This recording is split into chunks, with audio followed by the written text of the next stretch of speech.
Hello, ഇന്ന് ഞാനിവിടെ തയ്യാറാക്കുന്നത് ഒരു തക്കാളി അച്ചാറാണ് കേട്ടോ. തക്കാളിക്ക് ഏതാണ്ട് നല്ല വൃത്തിയായിട്ട് അതിൻ്റെ അരിയെല്ലാം എടുത്ത് കളഞ്ഞ് അരിഞ്ഞ് വെച്ചിരിക്കുകയാണ്. പിന്നെ കറിവേപ്പിലയുണ്ട്, അതുപോലെ തന്നെ പച്ചമുളക്, നമ്മുടെ മുളകുണ്ടല്ലോ, നമ്മൾ അച്ചാറിന് ചേർക്കുന്ന മുളക് പൊടി, ആ മുളക് പൊടിക്കകത്ത് ഞാൻ പിന്നെ വിനാഗിരി ഒഴിച്ച് ഇളക്കി വെച്ചിരിക്കുകയാണ്. അതാകുമ്പം നമ്മൾ വഴട്ടുന്ന സാധനത്തിൻ്റെ കൂടെ ചേർത്ത് കൊടുത്താൽ പെട്ടെന്ന് കരിഞ്ഞു പോകത്തുമില്ല, ആവശ്യത്തിന് പുളിയും കിട്ടും. അപ്പോൾ പിന്നെ കായം വെച്ചിട്ടുണ്ട്, മഞ്ഞൾപ്പൊടിയുണ്ട്, അതുപോലെ തന്നെ വെളുത്തുള്ളിയുണ്ട്. അപ്പോൾ ഇത് നമ്മൾ ഇനി തയ്യാറാക്കുന്നതിലേക്ക് പോവുകയാണ്. പിന്നെ ഒരു കാര്യം കൂടെ ഞാൻ നിങ്ങളോട് പറയാം. ഈ തക്കാളിക്കയുടെ നമ്മൾ അരിഞ്ഞ് റെഡിയാക്കി അതിൻ്റെ അരിയൊക്കെ എടുത്ത് കളഞ്ഞിട്ട് വെയിലത്ത് വെച്ച് നല്ലോണം ഒന്ന് വാട്ടി അച്ചാറിടാമെങ്കിൽ എത്ര നാൾ വേണമെങ്കിലും ആ അച്ചാർ ഇരിക്കും. അല്ലാതാണെങ്കിൽ കുറച്ച് നാൾ മാത്രമേ യൂസ് ചെയ്യാൻ പറ്റൂ. പക്ഷേ ഫ്രിഡ്ജിൽ വെച്ചിരുന്നാൽ കുറേ നാൾ ഏറെ നമുക്ക് ഉപയോഗിക്കാൻ പറ്റും. അച്ചാറിനുള്ള ചട്ടി ചൂടായിട്ടുണ്ട്. അതിലേക്ക് നമ്മൾ ഇനി ആവശ്യത്തിന് നല്ലെണ്ണ ഒഴിച്ച് കൊടുക്കുകയാണ്.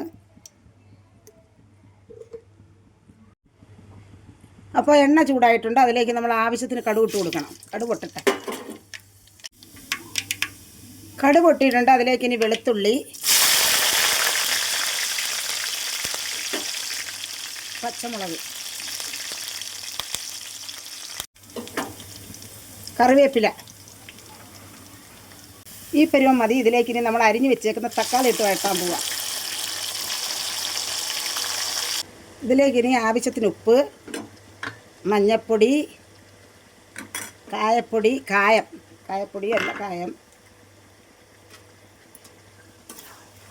ഈ പരുവം മതി. ഇതിലേക്ക് ഇനി നമ്മൾ ഒത്തിരി വെന്ത് പോകണ്ട. അതിനു മുമ്പ് നമ്മൾ മുളക് ചേർത്ത് കൊടുക്കണം. ആവശ്യത്തിന് മുളക് നമ്മൾ വിനാഗിരി ഒഴിച്ച് കുഴച്ച് വെച്ചിരുന്നു, അതങ്ങോട്ട് ചേർത്ത് കൊടുത്ത് ഇളക്കണം.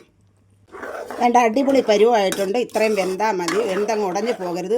നല്ല എണ്ണയൊക്കെ തെളിഞ്ഞിട്ടുണ്ട്. അപ്പം നമുക്ക് പുളി പോരാ എന്നുണ്ടെങ്കിൽ കുറച്ച് വിനാഗിരിയുടെ ഒഴിച്ച് കൊടുക്കാവുന്നതാണ്. ഇതിന് ആവശ്യത്തിന് പുളിയുണ്ട്. അപ്പം ലേശം പഞ്ചസാരയും കൂടെ തൂക്കി കൊടുക്കാം. കാരണം എന്ന് പറഞ്ഞാൽ പുളിയും ഒരു മധുരവും എല്ലാം കൂടെ ചേരുമ്പോൾ നല്ലതാണ്. അപ്പം പഞ്ചസാര ഓപ്ഷനിലാണ്, നിങ്ങൾക്ക് വേണമെങ്കിൽ മാത്രം ചേർത്ത് കൊടുത്താൽ മതി.